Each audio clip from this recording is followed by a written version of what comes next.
तो यार 2023 जो है वो अब ख़त्म होने वाला है और ये साल पाकिस्तानी क्रिकेट के लिए और स्पेशली बाबर आजम के लिए बड़ा मिला जुला साल रहा है, क्योंकि इस साल के अंदर हमने कुछ मैचेस भी जीते हैं लेकिन दो बड़े इवेंट्स हम हारे हैं और बाबर आजम की कप्तानी के अंदर हारे हैं। जिनमें से एक इवेंट एशिया कप था जो हम खुद होस्ट कर रहे थे लेकिन हम खुद ही वो जीत नहीं पाए, और दूसरा हम इंडिया गए थे ODI वर्ल्ड कप खेलने के लिए लेकिन अनफॉर्चुनेटली हम वो भी नहीं जीत पाए। जिसके बाद बाबर आजम की कप्तानी के ऊपर बहुत ज़्यादा तनकीद की गई कि इनको कप्तान से हटा देना चाहिए और उनसे कप्तानी छीन भी ली गई। और इस तरह फिर शान मसूद को टेस्ट का कैप्टन बना दिया गया था और शहीन शाह अफरीदी को T20 का कैप्टन बना दिया गया था। तो आज की इस वीडियो में हम बाबर आजम के ही बारे में बात करेंगे कि बाबर आजम ने 2023 के अंदर क्या अचीवमेंट्स की और क्या चीज़ वो करने में नाकाम रहे।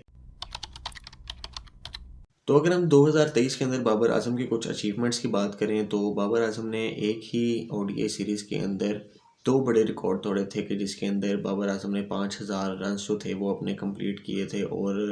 18 सेंचुरीज जो थी वो स्कोर की थी। 97 इनिंग्स के अंदर बाबर आजम ने ये रिकॉर्ड तोड़ा था, जबकि ये रिकॉर्ड पहले हाशिम आमला के पास था जो कि साउथ अफ्रीकन बैट्समैन थे। उन्होंने तकरीबन 102 इनिंग्स के अंदर अपने फास्टेस्ट 5000 रन जो थे वो पूरे किए थे। दूसरा रिकॉर्ड जो हमने बाबर आजम की कप्तानी के अंदर बनाया था वो ये था कि हमने 12 साल के बाद न्यूजीलैंड को ODI सीरीज़ जो थी वो हराई थी और श्रीलंका को हमने वाइट वॉश किया था, जबकि न्यूजीलैंड के साथ हम T20 और टेस्ट सीरीज़ जो थे वो ड्रॉ करने में कामयाब हो गए थे। तीसरा रिकॉर्ड जो हमने बनाया था, बल्कि बाबर आजम ने बनाया था, वो ये था कि बाबर आजम ने T20 के अंदर अपनी 3 सेंचुरीज पूरी की थी। इससे पहले as a captain Rohit Sharma के पास 2 सेंचुरीज बनाने का रिकॉर्ड था, जबकि बाबर आजम ने न्यूजीलैंड के ख़िलाफ़ अपनी तीसरी सेंचुरी स्कोर की थी और उन्होंने ये रिकॉर्ड भी अपने नाम कर लिया था।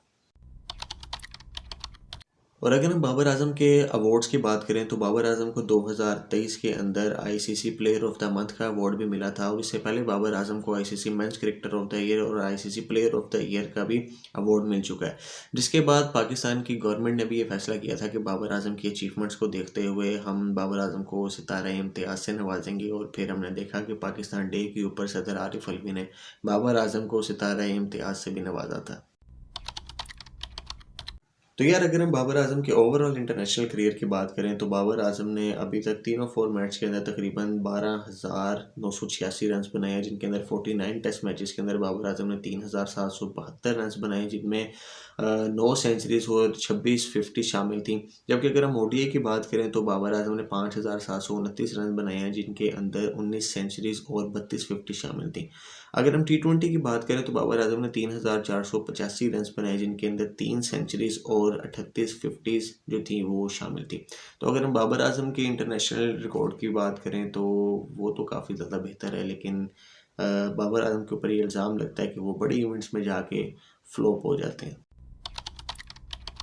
तो अगर हम 2023 के कुछ बड़े इवेंट्स की बात करें जो कि एशिया कप और वर्ल्ड कप थे, और उनके अंदर अगर बाबर आजम के स्टैट्स की बात करें तो बाबर आजम ने एशिया कप के अंदर तकरीबन 207 रन बनाए थे, जिनमें उनकी एक सेंचुरी शामिल थी जो कि उन्होंने नेपाल के ख़िलाफ़ 151 रन बनाए थे। और बाबर आजम के ऊपर उस वक्त भी तनकीद की गई कि इसने नेपाल के ख़िलाफ़ जो है वो सेंचुरी स्कोर कर दी है, हालांकि उस वक्त भी टीम की हालत बहुत ज़्यादा ख़राब थी और 25 में पाकिस्तान के 2 आउट हो चुके थे। और वहाँ से फिर बाबर आजम ने इनिंग्स को एक नया स्टार्ट दिया था और 151 रन जो थे वो स्कोर किए थे। जबकि दूसरी जानिब अगर हम वर्ल्ड कप की बात करें तो वर्ल्ड कप में भी बाबर आजम ने तकरीबन 320 रन स्कोर किए थे और हाईएस्ट उनका जो स्कोर था वो 74 था इस पूरे वर्ल्ड कप में, और 450 जो थी वो बाबर आजम ने इस वर्ल्ड कप में स्कोर की थी। लेकिन अनफॉर्चुनेटली हम ये दोनों इवेंट्स जो थे वो जीत नहीं सके थे, और जिसके बाद बाबर आजम के ऊपर बहुत ज़्यादा तनकीद की गई थी कि इनसे कप्तानी ले लेनी चाहिए, क्योंकि ये बैट्समैन तो अच्छे हैं लेकिन कप्तान अच्छे नहीं हैं, लीडरशिप स्किल्स नहीं है बाबर आजम के अंदर। तो उसके बाद फिर ज़का अशरफ साहब ने उनसे कप्तानी ले ली थी और शहीन शाह अफरीदी और शान मसूद के हिस्से में फिर पाकिस्तान की कप्तानी आ गई थी। और अगर हम रिसेंटली जो ऑस्ट्रेलिया के साथ सीरीज़ है पाकिस्तान की उसकी बात करें तो बाबर आजम उस सीरीज़ के अंदर भी कोई इतनी अच्छी